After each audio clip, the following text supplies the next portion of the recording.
Welcome to a walkthrough of the K-2 Knowledge Domain Internalization. Kindergarten, first, and second grade teachers should complete this domain internalization template prior to beginning a knowledge domain. The domain internalization template helps teachers identify the learning goals of each domain and plan effective daily instruction to meet these goals, and should be completed prior to starting any new domain. As a reminder, you will be using the template you see on the screen in front of you. This is the K-2 Knowledge Domain Internalization. Within this internalization template, you will notice that there are two components that we will be using from the teacher guide. The domain overview for the first 3 steps in our planning, and then the domain assessment for the final 3 steps of our domain internalization. Both of these components can easily be found in your teacher guide for any kindergarten, first, or second grade knowledge domain. Let's head to a teacher guide now. For today's purposes, we will be focusing on grade 1, knowledge domain 1, which is fables and stories. When you open up each teacher guide, you will notice that at the beginning of each teacher guide is a table of contents. This table of contents gives an overview of the daily lessons that are included in each knowledge domain. As you can see here, for grade 1, knowledge 1, fables and stories, you will be teaching lessons on such stories such as The Boy Who Cried Wolf, The Maid in the Milk Pail, and these are showing all of your daily lessons. The table of contents is also a great resource to find the different components you will need to utilize the domain internalization template. For example, that introduction is the first part of your teacher guide, page 1. And then I'm going to scroll through all of the lessons that are included within this first domain in grade 1 and show you at the end of all of those daily lessons, you will notice where the domain assessment is included in your teacher guide. So you will be able to go right there when we get to those final 3 steps in the domain internalization. Before we get started with the domain internalization template, I want to walk you through some of the pieces that are part of your introduction. Each introduction that is included in your teacher guide contains a wealth of information. It is incredibly important for you to spend time reading through the introduction prior to getting started with your knowledge domain. Again, there is one included for each of the different domains, so spend time prior to teaching each to read through them. For example, you'll notice in this introduction, it lays out the different domain components, along with a teacher guide, the things that you will be needing, some recommended resources, why this particular domain, fables and stories, is important, and we will be heading back to that to read through it. It shows what students have already learned that is in relation to this particular domain, as well as what core vocabulary they will be focusing on with a chart that shows it by lesson throughout this domain. There's an overview of what writing will happen during the domain, so you can see there is a lot of great information included prior to getting into that first lesson in the domain. It's really important that you spend time with this domain internalization to really get a big picture of what's ahead for you in your domain of teaching. I'm going to head back to our planning internalization template, and we're going to go ahead and take a look at the first 3 steps in our planning that utilize that domain overview. It says here to read through the domain introduction, which I just showed you, to help you respond to the 3 different questions that are included in this domain internalization. So let's do that now. The first step is to focus on why is this domain important. I'm going to head back into my domain introduction and scroll on down past the components and the recommended resources until I get to where it specifically states why fables and stories are important. You can see there's 3 different paragraphs included in here, and all of them provide important information for you when it comes to planning for your domain. In here it states that this domain will introduce students to fables and stories, that by listening to these classics, students will increase their vocabulary and reading comprehension skills. They'll also learn valuable lessons about ethics and behavior and become familiar with the key elements and parts of a story and acquire cultural literacy. The second part really gives you a more specific overview of what is included, especially about specific read-alouds. So it's telling us that the first 6 read-alouds, students will listen to some well-known fables. It will also give you titles of what some of the read-alouds are, and how this will really help students learn the elements of this particular genre. In the last 4 read-alouds that are included in this domain, students are going to be listening to classic folk tales, and it lists some of the examples. And through this, students will be developing an understanding of different types of fiction. Also, reading these fables and stories will help your students develop a strong foundation for understanding and enjoyment of fiction. So I'm going to head back to that first step of why is this important. I'm going to show you my thinking after reading through that introduction of what I wanted to include in this portion of my domain internalization.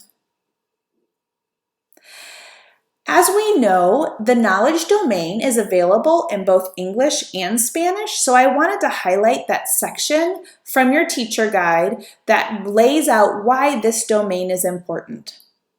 So I bulleted some important takeaways I had after reading through the introduction, such as it introduces students to fables and stories that have been loved for generations, and they will have the chance to listen to classic stories.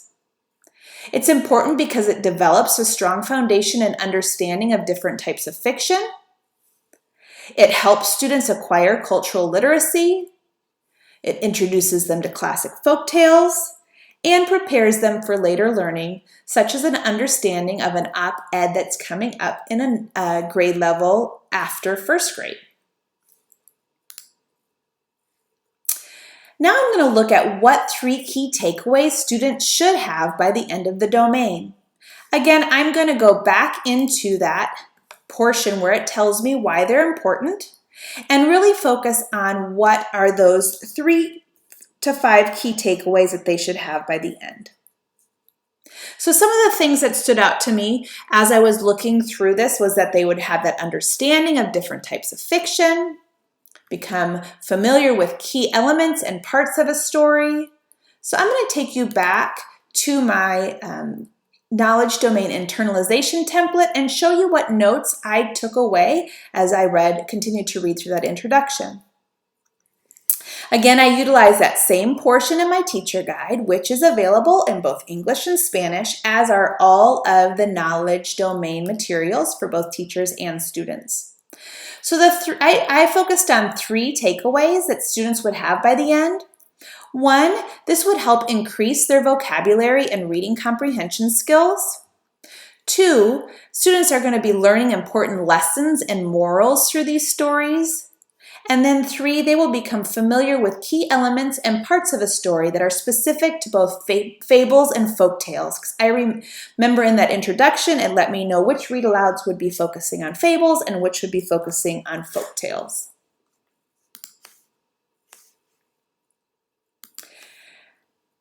The third step that utilizes the domain introduction or the overview of our domain is, how does this domain fit into the sequence of learning for the year?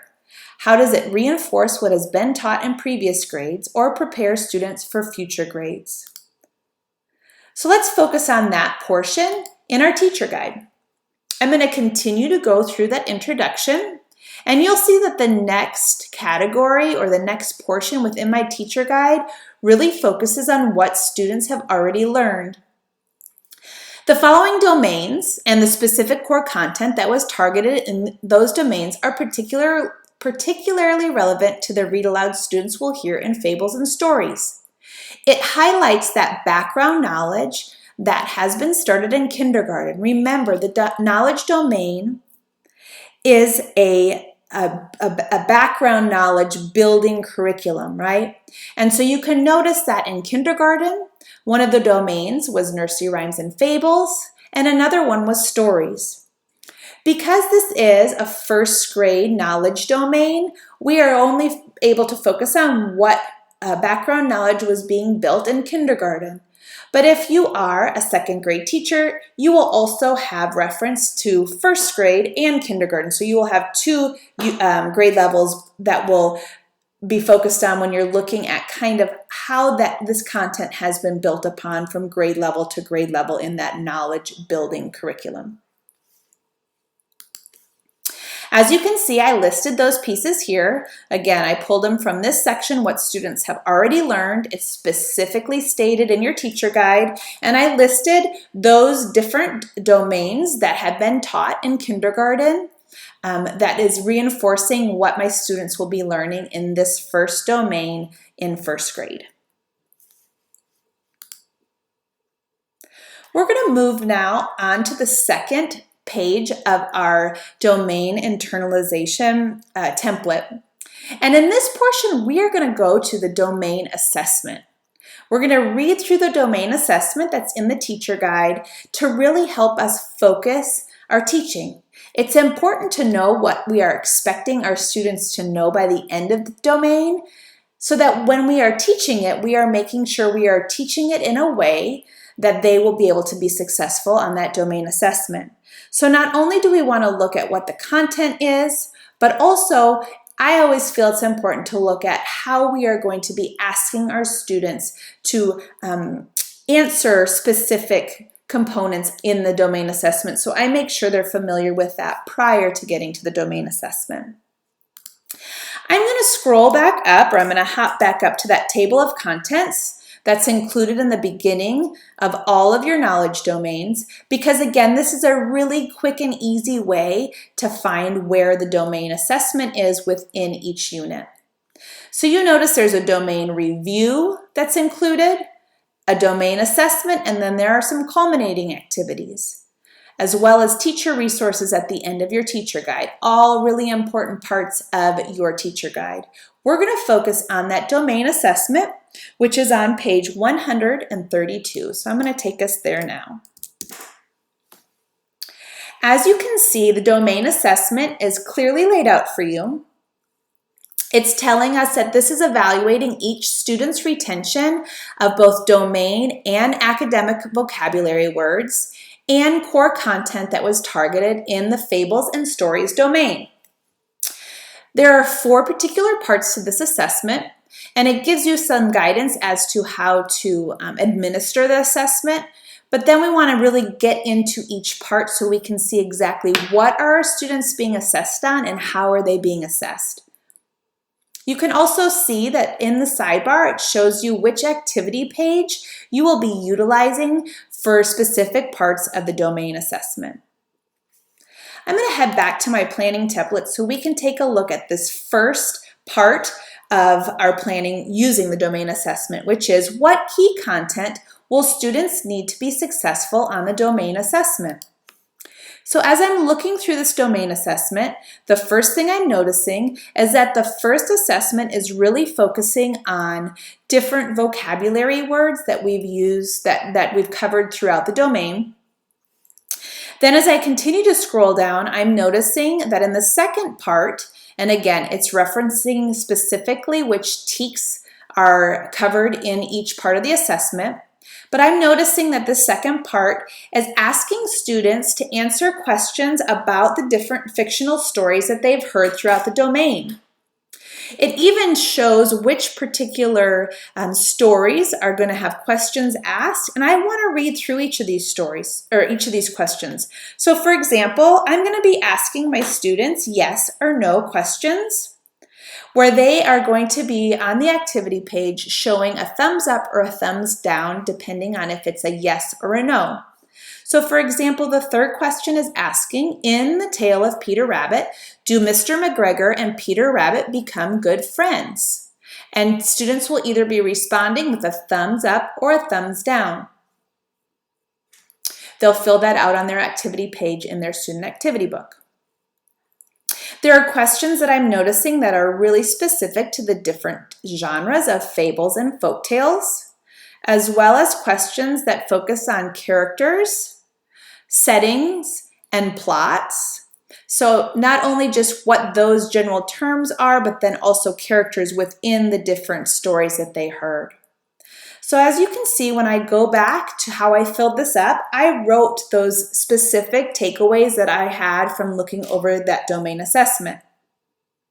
I wrote that they were asked questions focusing on things such as character, setting, and plot from the different fictional stories that were read in the domain, and I noted how they were going to be assessed, so I made sure that they were familiar with what thumbs up and thumbs down meant to ensure that they could successfully complete the assessment. I then looked down to the third part of the assessment, and here it had students identify 6 fables and folktales illustrated on the activity page. So they're going to be looking at illustrations on their domain assessment, and I will be reading the sentences about each of the fables that they have heard, and that this will be part of their activity page. And then what they are going to do is they're going to put the corresponding number beside the picture that shows the fable being described. Again, it's telling me exactly which fables they're going to be assessed on, as well as kind of summaries of each of those fables so that they can match those to the illustrations that are on their activity page. The fourth part of this assessment is optional, and in this fourth part, students are going to be working to orally retell one of the folktales they heard. So this is optional, but I want to make sure I notate that in my planning document as well. So from those 2 other portions of the assessment, I took notes about I want my students to be able to look at summaries of different fictional stories that have been read and be able to match them to the picture that refers to it. So I want to make sure I'm providing visual support as I'm teaching throughout as well, which are some of the components that are throughout the domain. I also want to make sure my students are able to verbally retell parts of the story or specific stories if I decide to use that fourth part of the assessment, but also I know that's a skill that I want them to have by the end of this domain.